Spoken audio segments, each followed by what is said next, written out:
Aujourd'hui, Cathy vous dira la vérité, toute la vérité et rien que la vérité sur ce fond de teint Dior dont tout le monde parle. C'est le nouveau Backstage Face and Body, donc c'est prévu aussi pour le corps. Le prix peut sembler un petit peu élevé, mais en fait ça contient 50 ml de produit, ce qui est plus qu'un fond de teint normal. En général, les fonds de teint contiennent à peu près 30 ml. Donc si on recalcule le prix, on se rend compte que sur 30 ml, cela reviendrait à 25 €, ce qui est un peu plus d'une fois et demie de plus qu'un fond de teint bourgeois par exemple. Les prétentions de ce fond de teint sont nombreuses. On va examiner la vérité de toutes ces choses. La gamme de couleurs est assez large, il y a 40 couleurs proposées, ce qui n'est pas mal parce que vous pouvez voir que ça va vraiment du plus clair au plus foncé. Moi j'ai pris le 1W teint très clair sous ton chaud car ça avait une petite sous-teinte jaunâtre et c'est quand même beaucoup mieux que toutes ces roses et pêches qui sont proposées. Alors ça je comprends pas du tout d'où ça vient toutes ces couleurs roses et pêches dans cette gamme. Comme vous pouvez voir, les couleurs métisses et foncées, pour peau foncée, c'est un peu plus logique, je dirais. La couleur était pas mal, c'était pas un problème et c'était assez bien pour ma peau. J'ai pris un échantillon car je ne suis pas folle et je vais comparer cette couleur à ces participants ici qui vont vous faire la démonstration de couleurs. Comme vous pouvez voir, c'est plus ou moins pour la même peau très claire avec des sous-teintes un petit peu différentes. L'essence est un peu jaunâtre, la Révolution Pro est plutôt neutre, le Bourjois est neutre aussi, et ici le 52 est un peu plus foncé que ce que j'utilise d'habitude. D'habitude je prends le 51, mais c'est l'été donc on va prétendre qu'on est bronzé. Et puis le Dior Backstage, comme vous pouvez voir, a aussi une teinte un petit peu jaunâtre, mais moi j'aime beaucoup quand c'est un peu jaune. Donc, il faut bien hydrater la peau avant l'application du fond de teint. Moi, je prends cette crème Nivea parce que je suis une fille très simple et parce que ça marche tout aussi bien que n'importe quelle autre crème hydratante. Alors, vous allez voir que ici, dans cette vidéo, j'applique très peu à la fois et je l'étale aussitôt. Car j'ai déjà essayé le jour avant et c'était un cauchemar. J'ai pris une quantité un peu plus grande parce que, soi-disant, ça s'appliquait super bien et super facilement, que ça fondait dans la peau, etc. Mais c'est pas vrai du tout, c'est super dur à étaler, je ne sais pas pourquoi. Ça crée une espèce de texture dégueulasse, craquelée. Donc j'ai essayé d'en appliquer plus, moins. Avec les doigts, à l'éponge, au pinceau, il n'y avait pas moyen. C'était énervant. Alors voilà, ça c'est déjà une raison pourquoi je ne recommanderais jamais ce fond de teint. Parce que c'est trop énervant. Pour moi, c'est la règle de base que ça s'applique facilement et que ça s'étale très bien et que ça fonde dans la peau et que vous ne voyez aucune texture. Je déteste quand on voit la texture du fond de teint.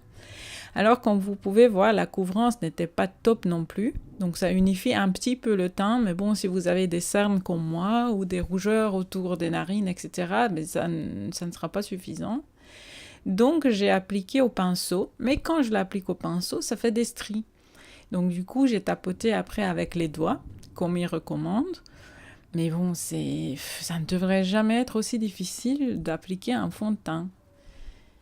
Et voilà le résultat final, sans rien. Alors ça a une finition par contre assez jolie, donc très légèrement satinée, plutôt mat. Donc si vous n'aimez pas ça, vous n'allez pas aimer, mais moi je préfère que ce soit mat.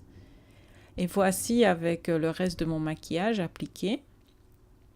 Donc, comme vous pouvez voir, les cernes sont toujours visibles, les rougeurs sont toujours visibles. Et alors, surtout la texture autour des narines, sur l'arête du nez, partout, c'est horrible. Alors, on voit moins bien sur la caméra. Dans la vraie vie, c'est encore bien pire. J'ai essayé d'aller aussi près que possible pour vous montrer. Et j'ai aussi mis un haut noir, car je voulais vous montrer ici, sur cette partie, où c'est assez abîmé par le soleil, pour voir comment ça agit, mais en fait, non, j'ai changé d'avis parce que tellement c'était énervant que non, même pas la peine que j'essaye sur mon corps. Ensuite, j'ai essayé d'appliquer un peu de poudre de silice que j'adore, car d'habitude, ça floute bien les pores, les imperfections, et je me suis dit, ça va peut-être un petit peu atténuer cet effet craquelé. Il y a un orage qui se prépare dans l'arrière-plan chez nous, donc vous en faites pas si vous entendez des bruits bizarres. Mais alors, comme vous pouvez voir, c'est pas du tout le cas. Ici, j'ai foncé un petit peu l'image pour vous montrer vraiment à quel point ça se voit que c'est craquelé. Et il y avait un petit bouton, enfin une espèce de résidu de petit bouton ici, qui n'a pas du tout été couvert, même pas au pinceau, et qui était aussi un petit peu craquelé comme ça. Donc c'est vraiment pas beau. Alors c'est vrai que ça tient assez bien sur la peau. Comme vous pouvez voir, 3 heures plus tard, dans cette chaleur de 30 degrés, c'est toujours là. Mais bon, l'effet craquelé est là aussi. Donc, moi que ça tienne ou pas, alors que déjà au départ c'est pas très beau, ça ne change rien en fait. Par contre, sur moi, ça n'a pas trop brillé après 3 heures, et ça c'est pas mal.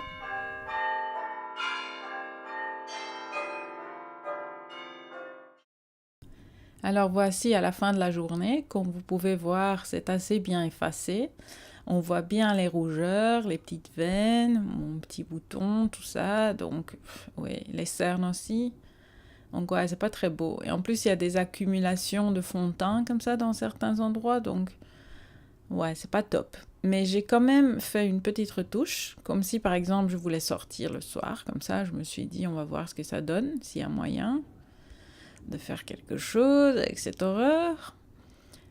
Et puis, j'ai aussi appliqué un peu de blush parce que j'aime bien avoir le teint frais, plutôt rosé.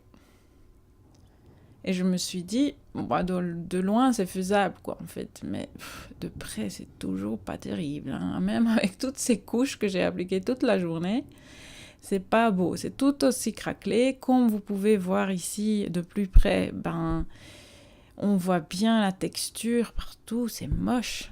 Limite, j'avais pas envie de sortir, même pas le matin quand j'avais mis ce fond de teint, parce que tellement c'était moche. J'ai vraiment pas l'habitude d'avoir cet effet avec aucun fond de teint. Donc voyons alors du coup par rapport à ces acclamations. Un teint sans défaut, ça je dirais pas, parce que clairement on voyait tout à travers. Un fini lumineux, ouais, si vous voulez.